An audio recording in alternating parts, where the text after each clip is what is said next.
right, we are now joined by the number one ranked prospect for the Toronto Blue Jays. Is that good? You tell me. He is a 2024 first round draft selection. Trey Yesavage. What is up, Trey? Welcome to the Gate 14 podcast, brother. Thank you for having me. It's been a long time coming. Listen, it has been a long time coming. Let's go right into it, how this actually came into fruition.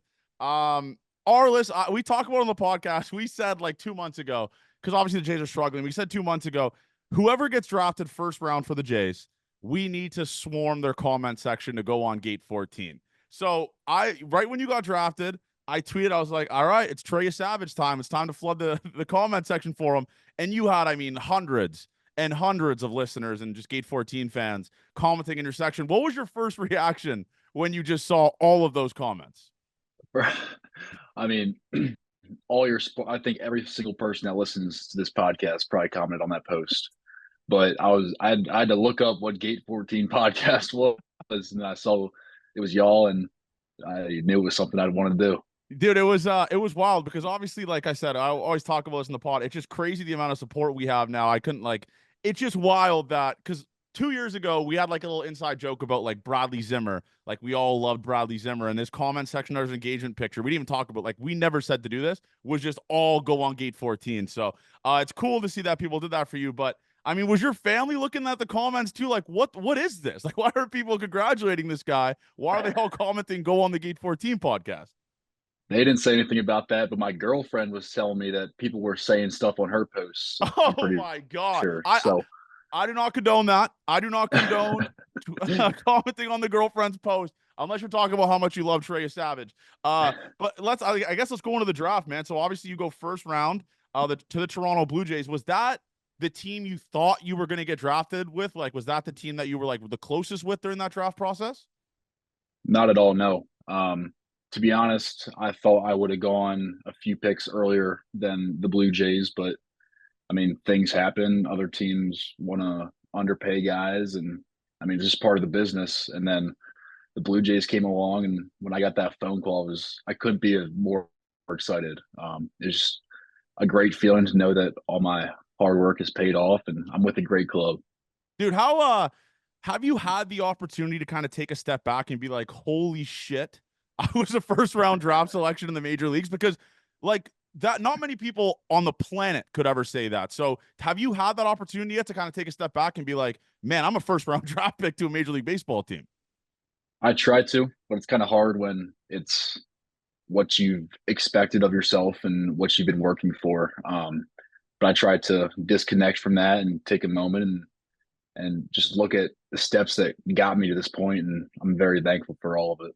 So you get drafted to the Blue Jays. Have you been to Canada before, like before this? No, I've never been out of the country Oh until, my God. yeah. See, that's wild. It always blows my mind because I went to school, like me and Avery went to school in the US, and we always, like, obviously we played with Americans on our college teams, and none of them have passports. It's absolutely insane. Are you in that camp of not having a passport until then? I was actually getting a passport. I put my paperwork in for a passport about a week and a half before the draft, just in case I wanted to go on vacation or something. And then once I figured out I was going to the Blue Jays, I had to call them again and expedite it so I would get it a little quicker. So did you so before the draft and all that type of stuff, like, do baseball teams do the pre-draft questions? So I was at the draft combine and met with a bunch of teams. I'm sure that covered all the bases. I didn't talk to anybody outside of that, so everything was handled at the draft combine. Okay, and Avery has Avery wrote down a couple questions for you. The one question that he has is why did you choose ECU, and like what were the other offers that you had out of high school? Yeah, so I was originally committed to Pittsburgh, um, Pitt Panthers, and I loved their pitching coach that was there with them. They ended up parting ways, and I really thought that I could do better than Pitt. And thankfully, East Carolina fell into my lap. Um, they needed one more pitcher on their 2022 incoming class roster, and I was the guy that fit their mold. And I went to campus there, fell in love with it. Just the culture they have there, is second to none. And I am grateful every day that I went to such a great program with great coaches, great fans, great teammates, and it all worked out for me. But Is others, oh, we're gonna say other schools? yeah, other schools I had, I mean, I had some ACC school, or I like Virginia, a lot of non-power five schools, a bunch of Big Ten schools, which I wouldn't call a power conference in Yeah. baseball. But it all worked out for me. I would say it worked out. I mean, I would say it worked. Do you think there's a little bit of bad blood between the pit? Like, is there a little bit of trouble in paradise there? Like, are they like, man, do I hate Trey Yesavage, the pit? They got to, right? I mean, that's a tough one. I really couldn't tell you. I know the phone call of me decommitting was not a very fun one. I was what 16 at the time, Yeah. and like a 16-year-old having to tell a grown man that he's not coming to play for him. It's kind of a hard conversation to have. So I'm sure there is a little bad blood, but I haven't talked to them since. Well, you chose a great school, and ECU. I don't know what it is about ECU. Like, I'm not as big into college baseball as Avery is, obviously, but ECU, just something about their colors are insane. The stadium's insane. And my buddy who used to play for the Blue Jays, Nick Kingham, his wife went to ECU and said it's like one of the greatest party schools in like in the US. So, what was your experience like off the field at ECU? Like, obviously you were locked in on baseball, but was it like it wasn't the hardest time to go after and get have some beers with the boys, or just like go for dinner with the fellas, or have some fun? No, it's a great school outside of school and baseball, or a great town. Having to be a student athlete, you don't really get the full college experience, I would say. But you have everything at your disposal. If me and a few guys want to go get a drink or two, we can do that whenever and wherever we want.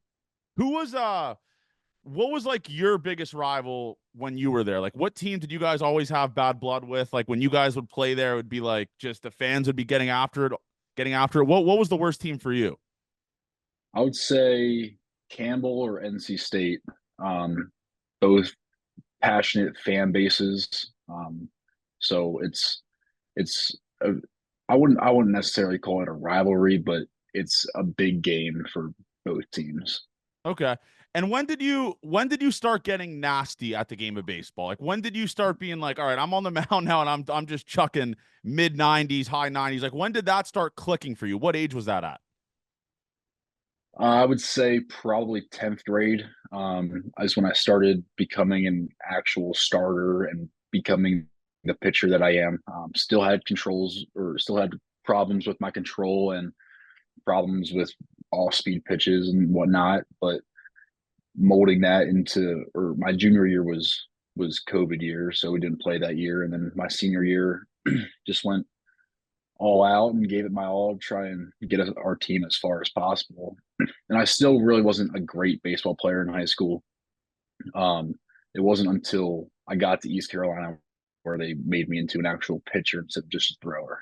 Okay. What was so this is a question from Avery here. Avery actually this guy always comes prepared. What was your favorite and like least favorite part of the draft process? Was it like meeting with all the teams? Was it the combine? Like what was it? What was the worst one for you? Because I know you have to also fill out a questionnaire, I believe, as well, right? I don't remember filling out a questionnaire. I'm sure I have. I did a lot of stuff, but I couldn't tell you for sure. But my least favorite part was meeting with all the teams. I think I met with 18 teams in the matter of 4 days out in Arizona, and each one is an hour to 30 minutes long. So it was really busy. And the most exciting part, the most fun part, was finally hearing my name called and in front of all my family and friends. It was very special.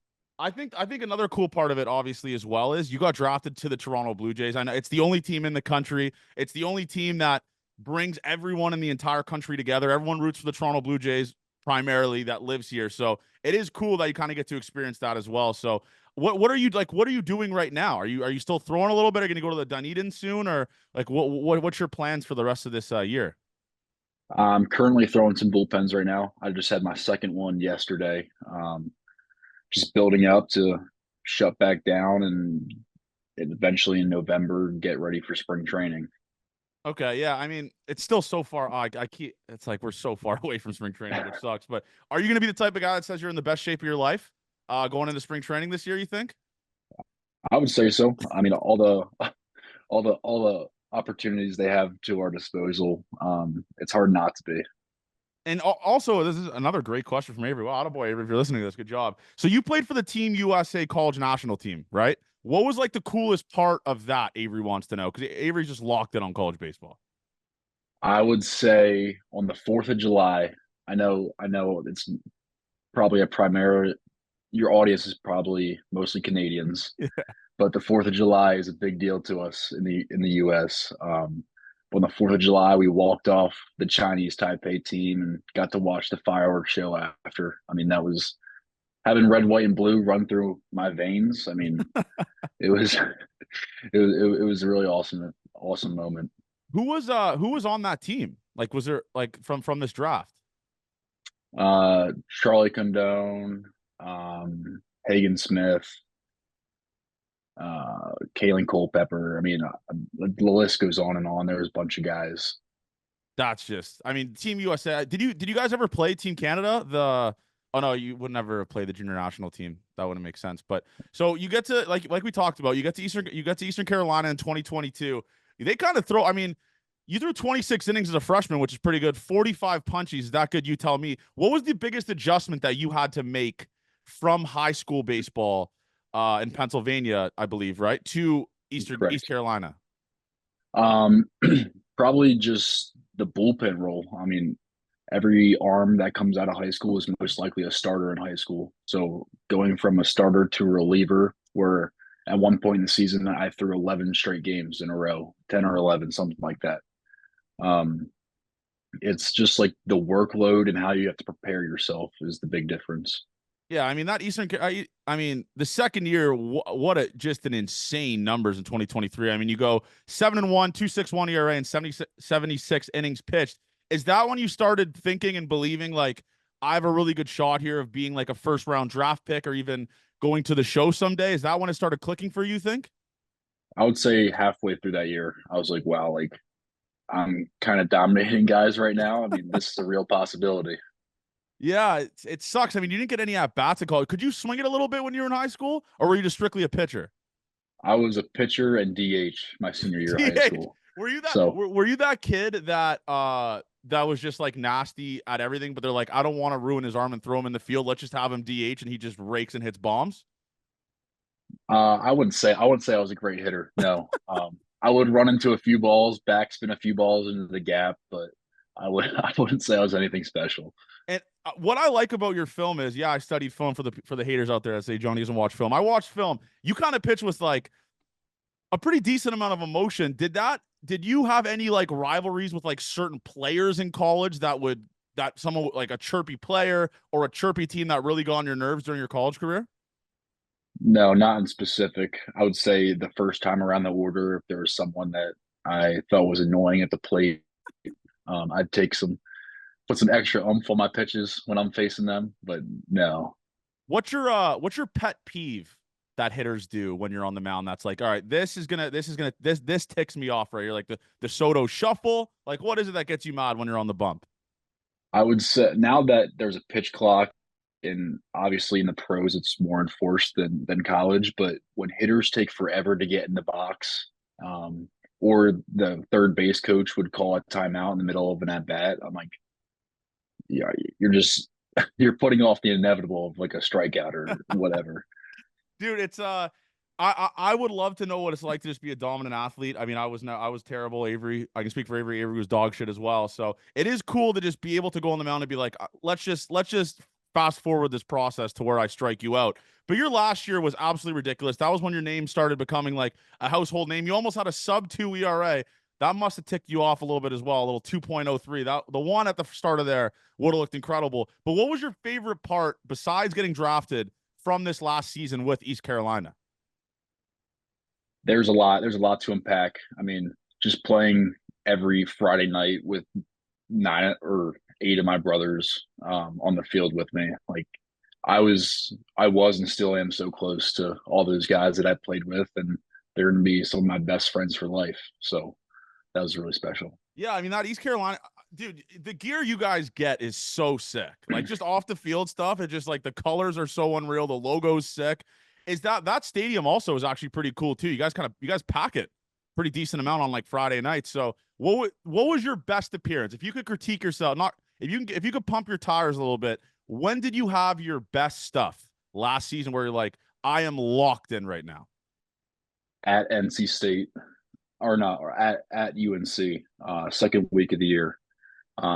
Gave up 2 runs because of a ball, 2 balls that, yeah, I either gave up 1 or 2 runs, and it was 2 fly balls in the left field that got lost in the twilight. So I wouldn't blame that on myself, which they should have been outs, and I Yeah. thought they could have been caught. Yeah. But I mean, I thought that game was pretty lights out. Dude, pitching against that school's also sick. But I always wonder this with like high draft prospects. When you're pitching, obviously, especially this year, how hard was it to just blank out the noise? I mean, you got tens and like 50, 100 scouts behind the plate with radar guns. Everyone's there to watch you pitch. How hard was that to kind of just not think about that? Because obviously you're a human being. You see it, you know it. You know that every game you pitch is like either increases your draft stock or decreases it. How hard was that to kind of pitch through that this year? It's definitely not easy. But I told myself, and I knew that if I went out there and played the way I knew I could, that everything would fall into place itself. I mean, the hardest part was guys in the dugout talking about it, and bringing it to fruition. So that was definitely the hardest part. But I just tried to focus on the task at hand, because if I worry about the draft and it's the middle of April, it's probably not going to work out for me. What I always love about college baseball is like when you guys would face the like low major schools or mid major teams or whatever, and this kid just got back from algebra and he has to step into the box against Trey Yesavage throwing like 97. Was there guys in the dugout that would be like who was the I'm assuming GMs came to the games and all that type of stuff. Was there anyone that really stood out that your teammates were like, holy shit, blank is here? No, no one in particular. I was gonna say because I don't know if they would. It's a little bit different with high school baseball, I guess, but the college baseball ranks is awesome. But I wanted to go into the draft as well. So draft day, I'm assuming you had a massive draft party where all the boys there, like the entire team, where you guys watched it together. A lot of my, or most of my home or back friends from back home, and then I would say 5 or 6 of my college teammates made the drive, to Pennsylvania to come experience that with me. But I think we had like 75 people there, so it was a packed house, and it was so much fun. So you get called first round by the Toronto Blue Jays. What's like the first thing running to your? Was there a little bit of tears? Be honest. Was there a little bit of tears coming through, rolling down your Yeah, face? Really? Yeah. definitely, Love to see definitely. that. Love the emotion out of that. But I mean, what was that moment like for you? Obviously, your family's there. They're grinding with you through from when you're a kid to when you're in college. Your name finally gets called. Like, what was that moment like for you to kind of see your name on the board, see your name on MLB Network, Rob Manfred saying your name or whoever it was? What was that like? It was, at first it was like a weight lifted off my shoulder. Like, I made it to this point, but then as soon as that feeling wore off, there was a new weight put on my shoulder that I have another task that I want to complete, which is make it to the big leagues and have a successful career. Yeah, it's unreal. Then obviously it takes a little bit for you to get signed, but obviously we knew it was going to get done. You were locked in. You had Blue Jays in your bio. We were on Blue Jays watch for you there. So you sign decent amount of money. We don't talk about another man's money. What was the first thing that you purchased with this signing bonus you got, if you have got it, or what's something that you actually have in mind to get to kind of treat yourself to be like, all right, now I could treat myself here. The first thing I got was NCAA 25, the football game, and um, like a trophy for me would, I want to get a boat. So I'm in the works of looking on Facebook Marketplace every day and trying to find the one that I want. Imagine getting contacted by Trey Yesavage for a boat on Facebook Marketplace. If you do get that boat, we need to do a Gate 14 vlog on the boat in the offseason. I'm not a big boat guy, but I'd love to tap into that. But so are you a car guy though? Like, did you get a car? Like, what are you rolling around in? I'm currently driving a 2010 Toyota Tundra. That's Um, gritty. That's it's gritty. got 235,000 miles on it, and she's got probably another. 100,000 miles on it. So That's I'm not I'm not unbelievable. I'm not looking for a new truck right now. That can wait. You should show up to spring training next year with that truck. So like the reporters are like, man, Trey Yesavage is so gritty. Signed for like 4 million, and he's still ripping around in a 2010 Toyota Tundra, just ripping around while Vladdy's in that blacked out whatever he has. That's electric. I like that. That's gritty. So you have no plans of getting a new car anytime soon. Not within the current calendar year. Maybe next year we'll reconsider, but not right now. All right. This is another Avery question here. What is your favorite pitch to throw? I would probably say my splitter. Especially to right-handed hitters. I mean, they just don't expect it coming, and the ones that I do throw, I mean, I don't think a right-handed hitter has ever put my splitter in play. Kind of that kind of rocks. That kind of, and you know what? I mean, I don't know how if like Gossman, friend of the podcast, has followed you or anything like that. That's one of the best splitters in the game, right there. That's a good guy to learn that from. Have you reached out to players, or have players reached out to you after the draft? No, no. I met a bunch of the guys when I went up to Toronto, but haven't really talked to any of them All right, so outside of that. what was your let's get your what was your first impression of the city of Toronto, man? Everyone says it's beautiful, it's clean. Like what did you think the first time you stepped foot here? I thought it was like you just said, it was crazy clean. A lot of these cities in the U.S.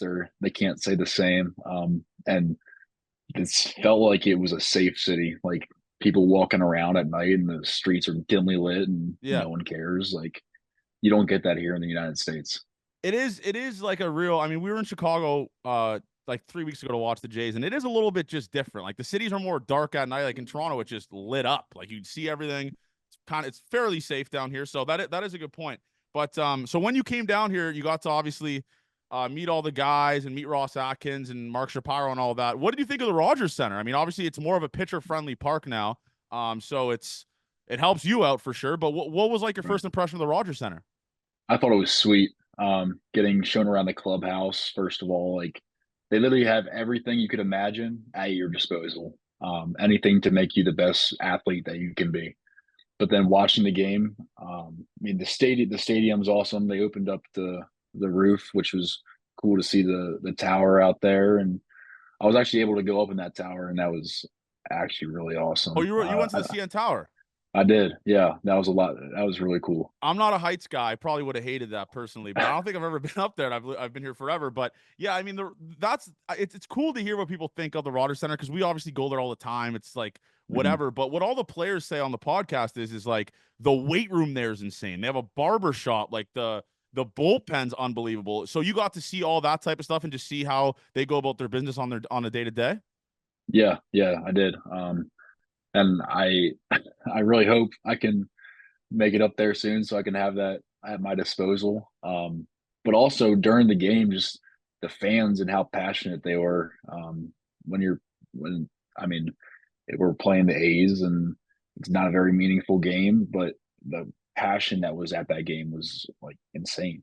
Yeah, again, like even when the team's bad, they still get like 35, 40,000 people a game and the stadium's just lit up. So it is cool to see that for sure. But going into this offseason now, I mean, Avery had a question. Are you trying to what did he ask here?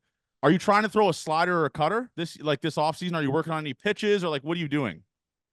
So I currently have it's a true slider. I used to call it a cutter, and I'm starting to call it a slider now. So I already have one of those, but I'm trying to get my curveball consistent and where it needs to be a competitive pitch. And then I would like to work on more of like a true hard, like rising cutter almost. That's fair. How hard was it for you to not face like you haven't faced any hitters? I mean, usually some guys that get drafted, they'll maybe throw them into Dunedin or stuff like that. Has it been hard for you to kind of just sit at home and just kind of just throw bullpens with your friends or go to facilities and stuff like that? Because obviously you want to be with the boys. Like you want to at least get your feet wet and go to the facility and kind of learn, like get to know the coaches and all that type of stuff. So how hard has it been for you to kind of just sit at home and just kind of throw bullpens there like it's the off season already? Well, I'm actually still down here in Dunedin. Oh, you're in Dunedin. Um, I am, yeah, I'm still training down here, Okay, so and okay. I'm leaving here for um I'm spending my off season in Greenville, North Carolina, where ECU is at. But I leave here next weekend, and I'll be back down here in a few weeks for a camp. And I mean, being down here, it's been fun. I get done around noon to 1 o'clock every day, and have the entire rest of the day free, which I've never had before. Dude, it's wild because obviously, I mean, you could. What are you doing in your off time? Are you a golfer? You're just playing NCAA? Like it's literally just you down there. I'm assuming you're like the most bored human being on the planet when you're not playing baseball. Sometimes it's boring, but sometimes it's good to be bored. Because my past 3 years have been go go go in college baseball, so now I get to sit back and take a little bit of a breather, especially now where I'm not playing games and whatnot. And I'm sure I'll be in the middle of the season next year, wishing I could have a few hours to myself. Yeah. But I'm just trying to embrace it right now. Yeah, it is.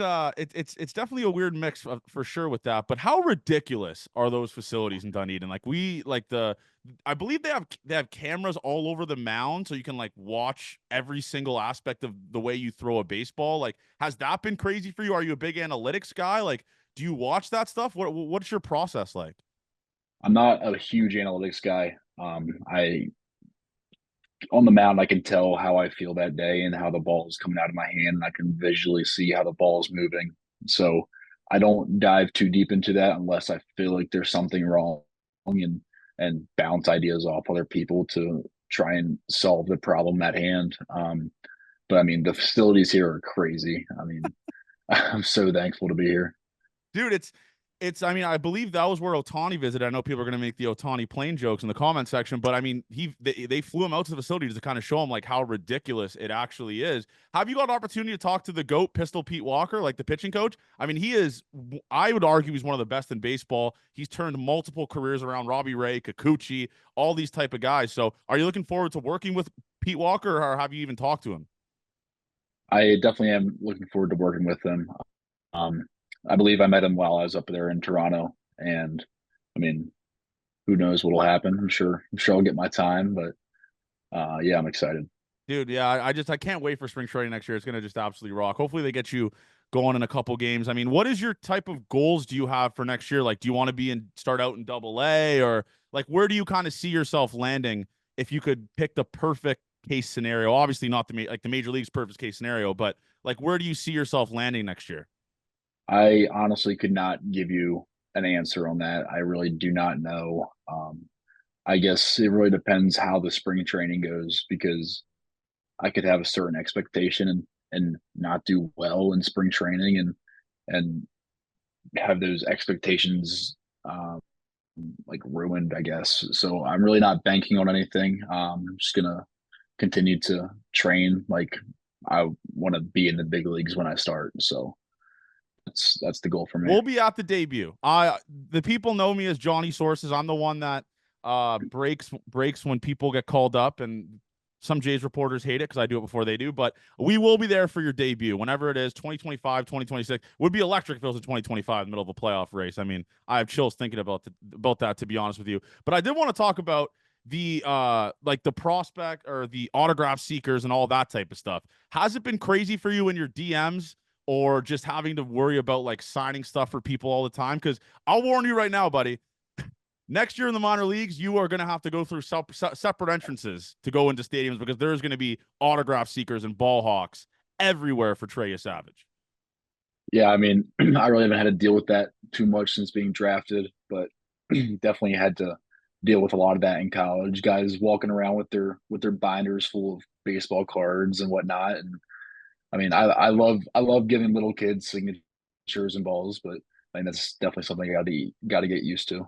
Yeah, it's dealing with the autograph seekers where they pull up the binder and there's like 46 like 46 of your baseball cards or pictures of you as a child that you have to sign. I feel like that is a little bit weird for sure, right? It's got to be. I mean, do you just sign the one card, or do you sign them all? Like, there's no way you're giving that much time to just random people, right? That are going to be selling that shit anyways. No, yeah, I I think the most I've ever signed at once was three. Okay. Um, I'll tell you the ones I had this one guy come up to me while I was playing Team USA, and I was like big fan, big East Carolina fan. Um, had like a full sheet of paper picture of me printed out and was like, "Can you like sign it and write Go Pirates?" And I was like, "Oh, like reasonable fan, like big fan of the Pirates, whatnot." And a few days later, or a few weeks later, it's on eBay, and I'm like, I thought this guy was one of my fans, not just trying to get some money out of it. That's the worst, man. Like, I truly don't know how you guys do it. It's absolutely absurd. I went to go visit Bryson Stott at his hotel at like 11 a.m. when they were in Toronto, and there was autograph seekers outside of the hotel already at 11 o'clock in the morning. It's just like, what are we doing here, man? Like, just let these guys live here. It's crazy. So it is bananas that you're gonna have to deal with it. But there's some cool cities the Jays have. I mean, Vancouver. I'm assuming you probably won't be there. It's for the younger guys, but that place rocks. I mean, Double A New Hampshire rocks. But have you been keeping like tabs on where they have you? Because I mean, you just were ranked in the top 100 prospects in all of baseball, so that's kind of cool. You're the number one prospect for the Jays now, which is also cool as well. But do you focus on that type of stuff, or does that stuff get sent to you by your boys? I don't focus on it. I do see it just because, like, following media outlets with East Carolina, like they'll always post like Pirates and the pros and whatnot. So I, I'll just scroll across it on Instagram, but I don't worry about that stuff because I mean those are just opinions, and it's a very generous opinion, but I mean it doesn't control the way I play on the field.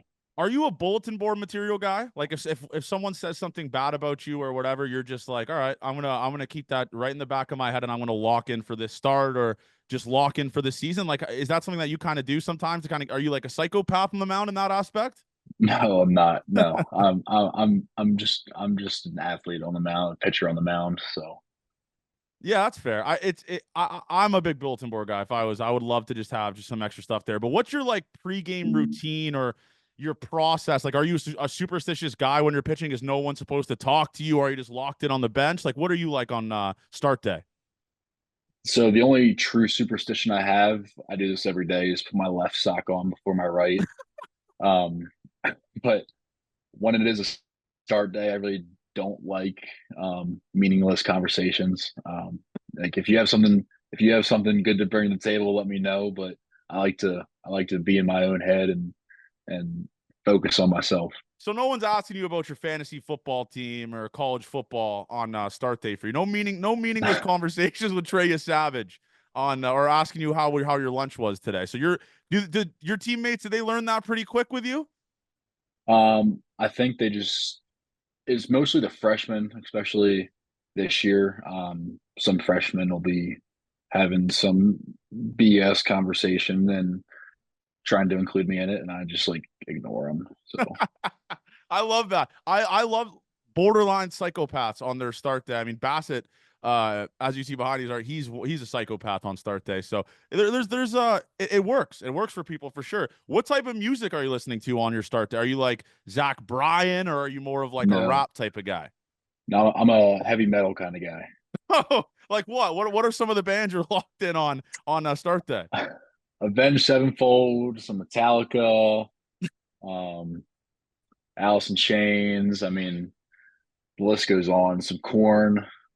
So Okay, so you've seen like the Woodstock 99 documentary of Korn and like all those guys. That just rocks. That's more your avenue, right?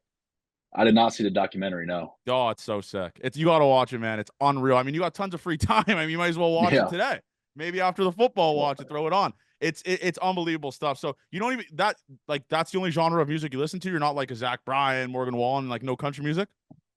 On my off days, I mean, I would say my favorite music is country music, Okay. like drives and whatnot. But if I'm going out there to try and dominate, I'm not going to be listening to some slow country. Flow Zach Bryan. I get that. That's fair. That's fair. So what do you do? Like again, I like. Are you a big golf guy? Like, what do you do in your off time? You obviously mentioned like you like to go on the boat with the boys and have a good time. Like, what do you do for fun when aside from baseball? So I've golfed twice here. I really not am not a big golfer, but I'll go just to have some fun and hang out with some guys. But been playing a lot of video games. The most video games I've probably ever played in my entire life have been crammed into the past 2 months. But outside, I try and go fishing as much as I can down here.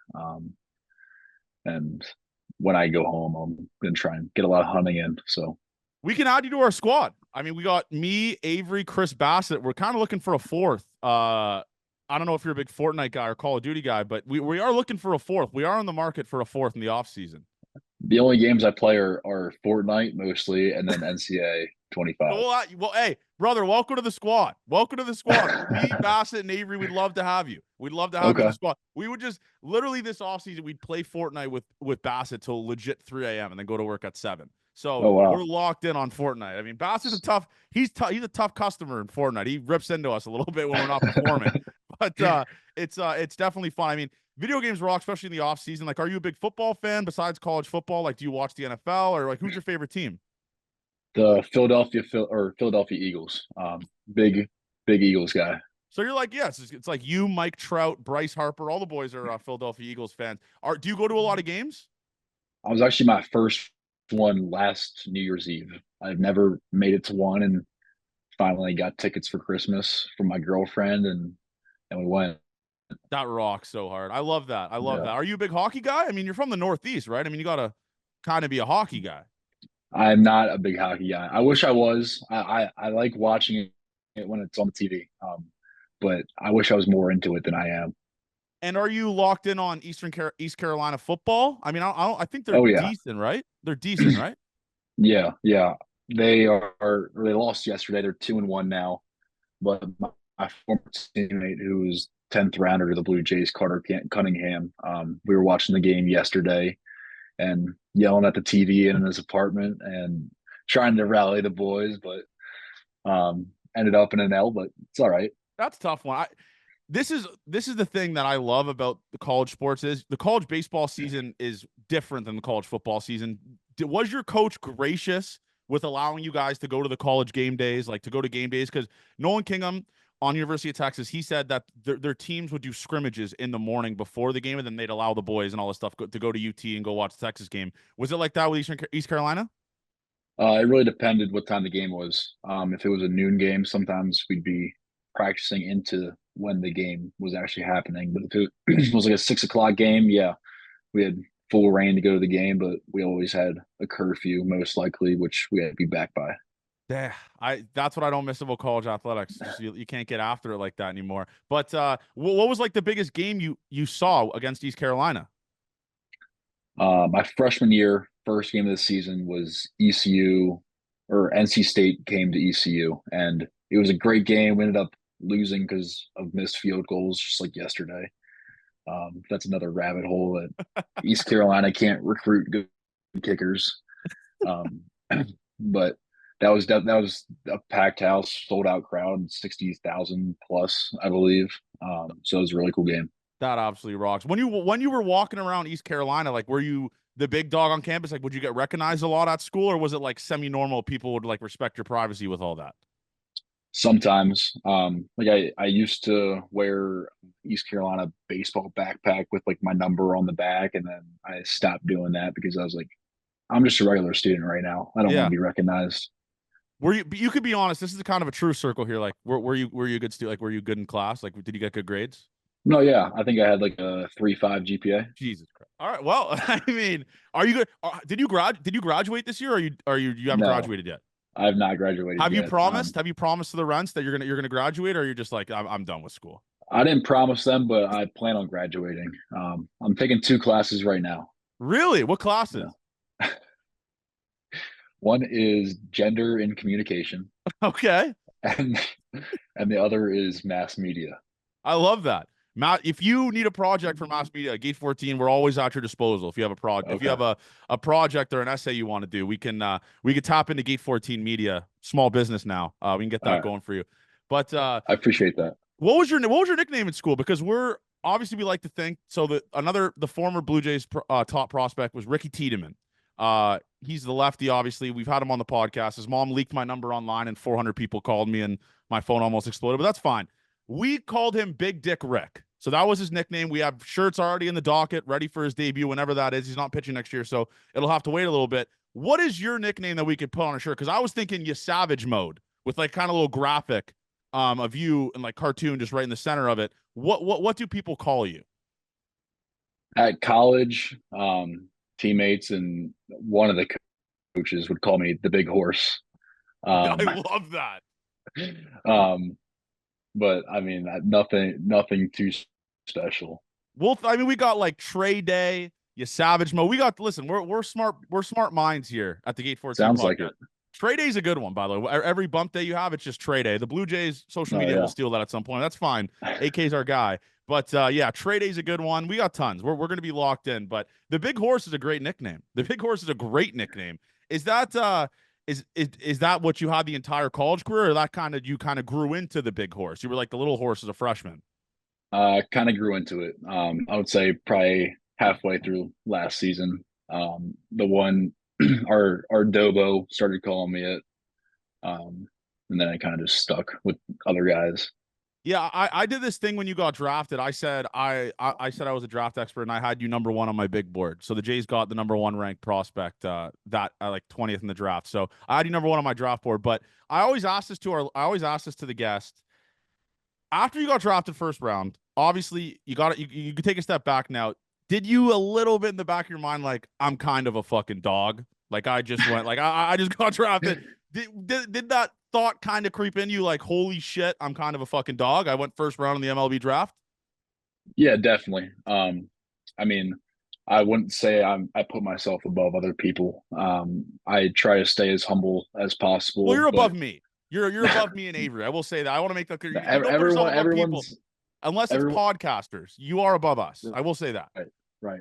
But like I'd be walking around like on Dick's Sporting Goods, and I'd be like, I don't even know. Like I see this dad and his kids, and I'm like, I mean, they could ask me for help with the baseball stuff they're looking at right now, but like they don't know who I am, so Yeah. I kind of like it that way. Yeah, it's good. I mean, and what I can say about the people in Toronto is like they do respect privacy. Like if you go out, like when you get up in the show, like they're not going to just be badgering you every restaurant you go to, all that type of stuff. The only crazy one was like when we go out with David Schneider. Sometimes it's kind of insane. Like he gets just bombarded by people, but they are fairly respectful with that. But would you do you think you'd be a good coach someday? Like, or are you just one of those guys that you just can't teach what you have?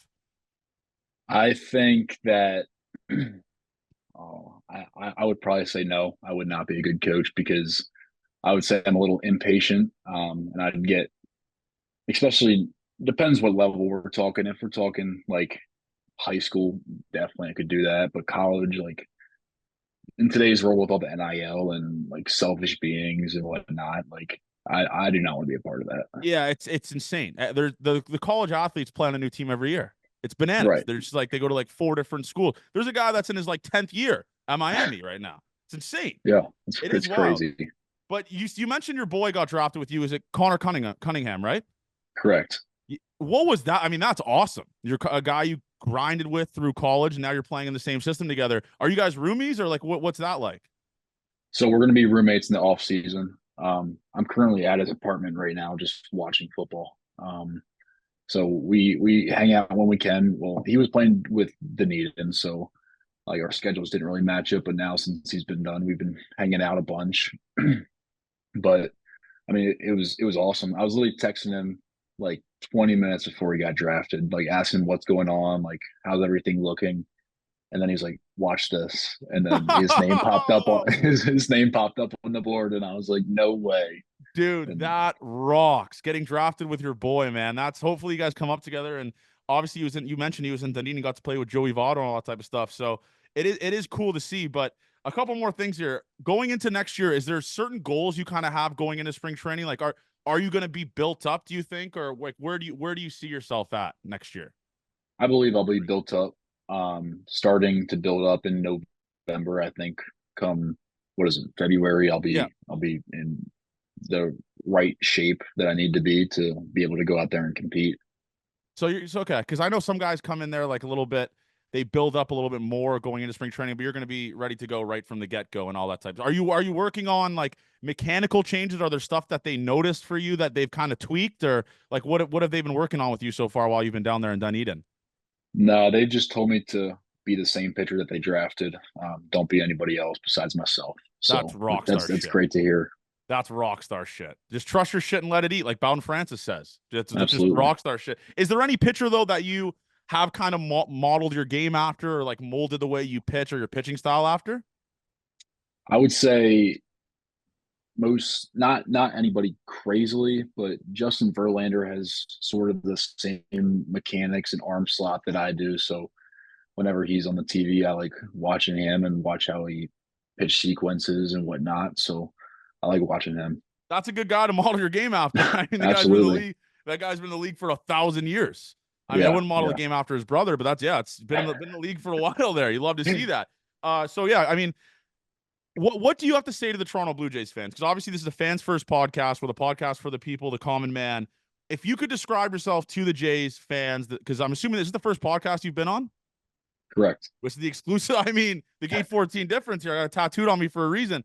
What would you tell the Toronto Blue Jays fans, or what can they expect from Trey Yesavage throughout his Toronto Blue Jays career? I would just say a loyal player. Not gonna be selfish on the mound and I don't even know. Like I'm very selfless. I put the team first, and I'd do anything to win. I love that. That's just, I mean, you're a locker room guy.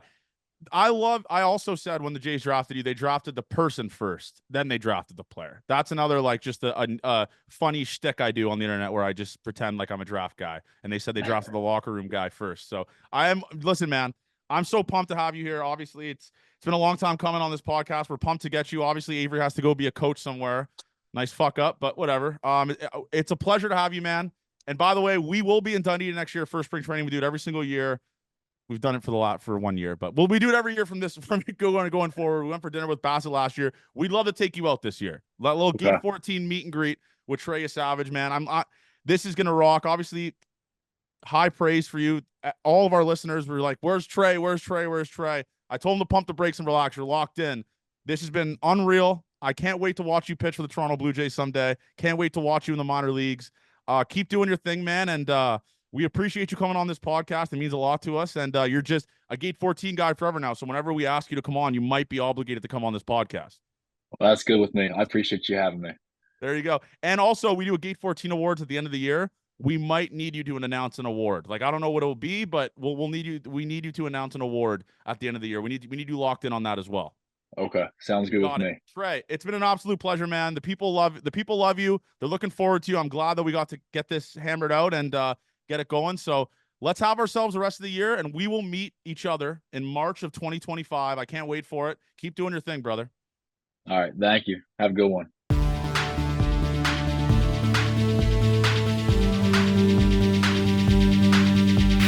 Yeah.